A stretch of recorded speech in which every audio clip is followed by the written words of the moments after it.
Hello, my name's Emma, and for this assignment in regards to the taxonomic module, I'll be discussing and presenting for the next 15 minutes about my chosen taxon, Weevils. Firstly, we will look at Weevils' taxon group as a whole. Weevils are classified as a hyperdiverse superfamily. I really like the word hyperdiverse as it suggests that the family constitutes and classifies many species under one umbrella. Weevils are one of the largest family groups in the animal kingdom. As you can see here, under the superfamily, there are 7 families. And within the 250 years since the first description of weevils, the numbers to have swelled nearly 1,000 folds, and many more undoubtedly are waiting for discovery. We learn an extraordinary amount about not only about their diversity, but also about their lives. And within the UK, and seen potentially across most of the world, weevils are not classified as vulnerable, rare, or uncommon. So why is it important to study weevils? So firstly, what makes a weevil? Weevils are mainly identified by microscopes through their physical characteristics, and one of the main characteristics which the weevils families are distinguished from other beetles are by their tubular extension to the front of the head.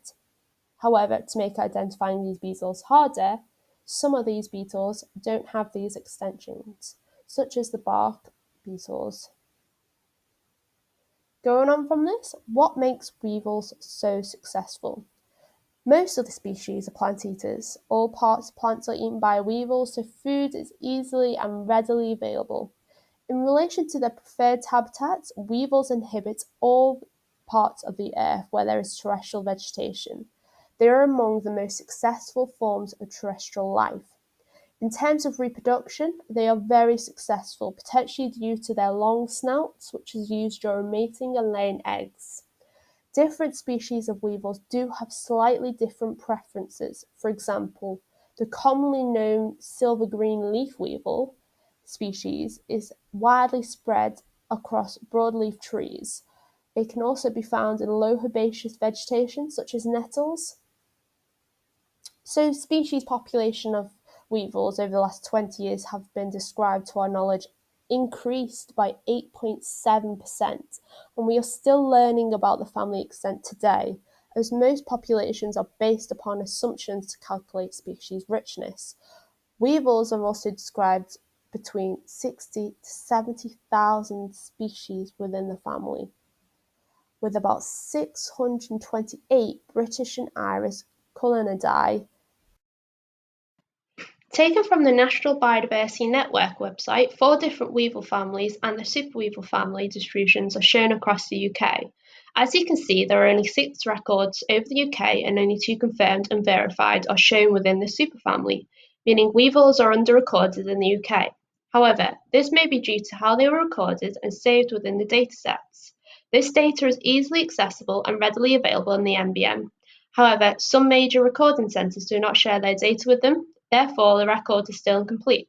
There are many distribution maps for the Weevil families, and all Weevil families are recognised with the NBN. However, they don't have consistent data for all of them.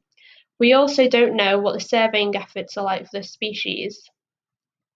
The most readily available and free data of the geographical range of the weevils within the Palorific area is captured from the CCPCC. The positive aspect of this catalogue website is it provides basic knowledge of the weevil's geographical ranges, especially species established.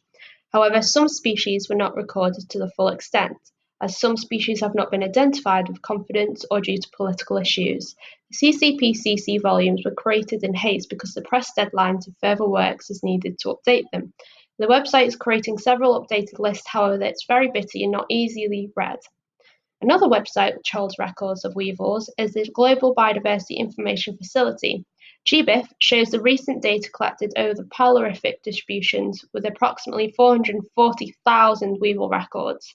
However, very little data is captured and it can be obtained from GBIF on this taxa, plus some countries do not share their information, for example, Russia and China. The importance of weevils cannot be underestimated. They are a significant group of herbivores, and their tight relationships with some plants make them vulnerable to extinction. Weevils are an economically important group of beetles. For example, they play an important role as a nutrient recycler, returning organic matter through interactions which contribute to soil fertility. The displayed weevil develops in a mud chamber affixed to the root system of an Israel plant in the desert. The weevils carries nitrogen-fixing bacteria to the plant, and the plants utilize fixed nitrogen. Beneficial associations between weevils and plants may be more common than previously acknowledged, and may play an important role in the desert ecosystems. They are also very important within food chains, feeding on dead matter and being eaten by birds and mammals. In this instance, weevils have a direct positive interaction with humans, providing them with essential resources. In the Amazon, the cultivation of the shown weevil larvae for food provides an important supplement to the diet of many Amazonian people, providing protein, fat, and vitamins. Many higher plants depend upon weevils for pollination. The African palm oil weevil was successfully introduced and established in palm oil plantations in Malaysia by the middle of 1981 to improve pollination and increase fruit sets. The weevils were introduced with great success in commercial plantations Southeast Asia, producing high yields. Weevils can also be used as biological control agents for weeds in agriculture. The thistlehead weevil was introduced to control exotic thistles.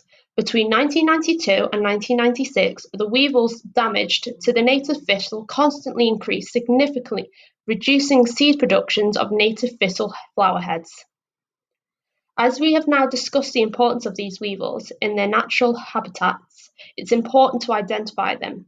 I've pulled together a brief introduction of how to identify weevils and their characteristics using some identification tools, which will be discussed.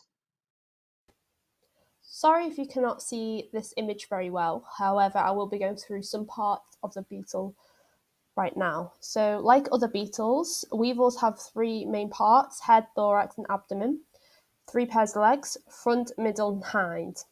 On the head, we have the antennae, and most weevils have elbowed antennae. Some weevils can be identified by having characterized straight antennae, such as the Anthribidae. And there's a few questions you should be asking yourself whilst going through the individual parts of a weevil to identify them. The characterized snout, which extends to the front of the eyes, can determine the species by shape. For example, if it's broad, it would most likely be with a broad-nosed weevil. All these sections of weevils can be unique to a particular species and used to identify them. Another aspect to help you identify weevils is to look at their scales. Are they thick, short, paddled, long, or forked, for example? The sculptured surface of the weevil can also be looked at, as they are rarely smooth. Then we go on to size of weevils. Epidae can be identified as small weevils with straight antennae. Size and shape are important things to look at when trying to match your beetles to families. Is the body round rather than straight-sided? We also need to include the behaviour to go with their physical features. For example, the flea weevil are small weevils with large hind femurs to allow them to jump. Where the weevils are found is also a crucial part of information, whether it's found in woodlands or grasslands habitats, for example. So, most typical identification of weevils is thought to be by human observation. In terms of identification help in the field, sadly, there is no FCC guide to help. However, some experts online have or are in the process of creating identification keys. One of these keys is by Mark Gurney, a leading weevil expert. Mark has created a few easy keys for weevils through physical pictures of weevil characteristics for certain species, making them clear and easy to read. So it's a good book for beginners and experts. However, the keys are based on pictures and any records of common species. Mike Haxon has very similar keys. However, the keys are all in different documents, so it feels like you're juggling a little bit. And in the field, it's very good to get down to family, but it's a little bit hard to get down to species. Presently, I would recommend Morris's 5 series of identification books, as they are easily accessible but a tad expensive, but worth the money. The vocabulary is a bit difficult to understand, but the handbook does have a really good glossary. The Barcode of Life database is available as a resource, but it's not so typical to access as it can be expensive. It does hold around 6,000 DNA barcoding standardized genetic makeups for different weevil species. These barcodes can represent the species accurately throughout its stages of life using genetic makeups. On the other hand, only a small sample was represented, and less than approximately 10% of this. Many experts within the field of weevils are very open to help you identify a weevil. They recognise the importance of identifying them and the gaps in knowledge. Currently, there is a website out there called International Weevil Community. This website has a lot of resources and contact information on the website for direct help. The downside of this website is that you're just relying on information on hand. Anyone can change the information on the website. Museum reference collections can be used to identify, though it's not so typical or common as it's not always convenient. For extra help on social media, there is a group called the Beetles of Britain and Ireland, but this does not mean the help is correct. In relation to identification on apps, there is the Insect Identifier app available on Google Apps. It describes to instantly identify an insect by photo, but the app is not very accurate and there has been a few misidentifications. Now we understand the basic identification techniques for weevils, also the issues we are facing in relation to this, we need to understand the importance of why we need to identify this family down to species. If we are to maintain a particular type of weevil, we need to know what we are dealing with. Similarly, if we cannot identify them, we cannot recognise invasive species. As mentioned before, most weevils are herbivores, and this has economic influences as some can potentially be seen as pests because they affect crops by reducing yields or affect stored productions.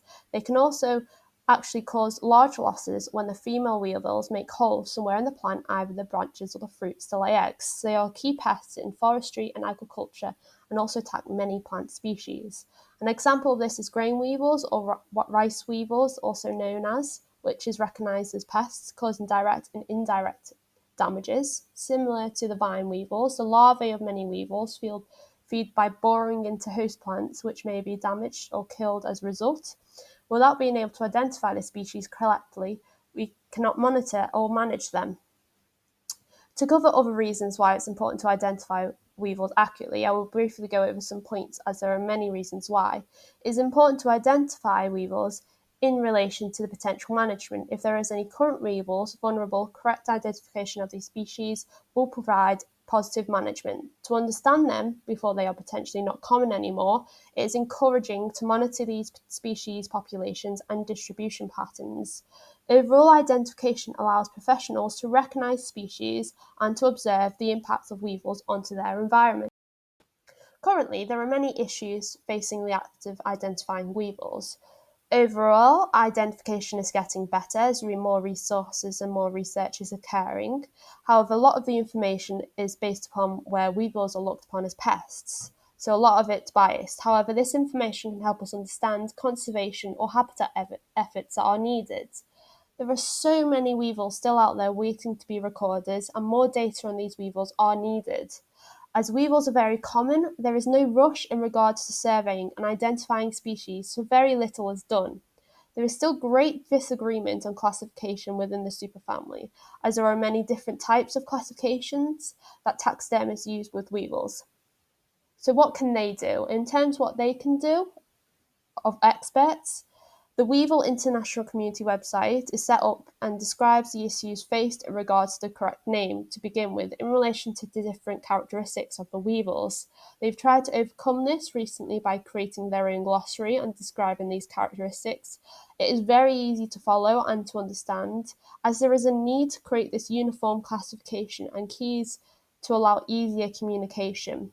Even though identification help is getting better, easier keys are needed, for example FSC guides, and for potential apps to be developed to give beginners help to identify weevils.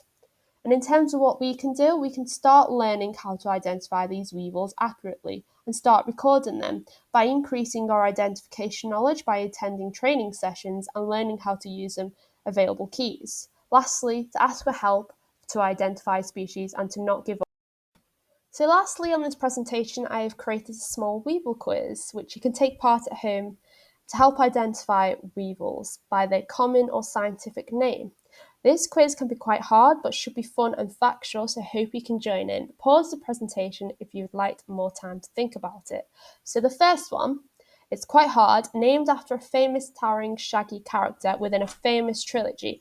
The Weevil's name was prompted because of its dense scales on its legs and heads, reminding the scientists of this particular character's fare.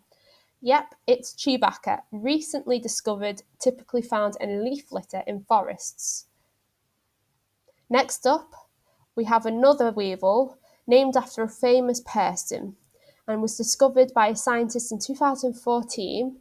This person has been recognised by its outstanding documentaries on natural history. Yes, it's David Attenborough. It may not look like him, but the clues should help give it away. Next up, this one's very easy to identify. It's named after an animal. Yes, it's the New Zealand giraffe weevil. This example is important in regards to collecting data and identifying weevil species. Giraffe weevils are generally thought to be rare, and it is likely that for this reason they are understudied to date, and consequently very little is known about their life history. The extreme elongated male snout, which makes up approximately half of its total body length, is used during fights, whereas the females use their snout to drill holes in wood to lay eggs. Lastly, we have a European species found on a particular tree. Yes, this one's called the oak weevil. It's generally found on oak and has the ability to jump to escape predation. As you can see, there is very little records of this species, even though it's common. Thank you for listening to me talk about weevils. If you'd like to know more about the family, I would highly recommend having a look at some of the journals and websites listed within this presentation, or you could ask me any questions. Lastly, if you've enjoyed certain parts of this presentation or think some parts could be better, please leave some feedback. Thank you.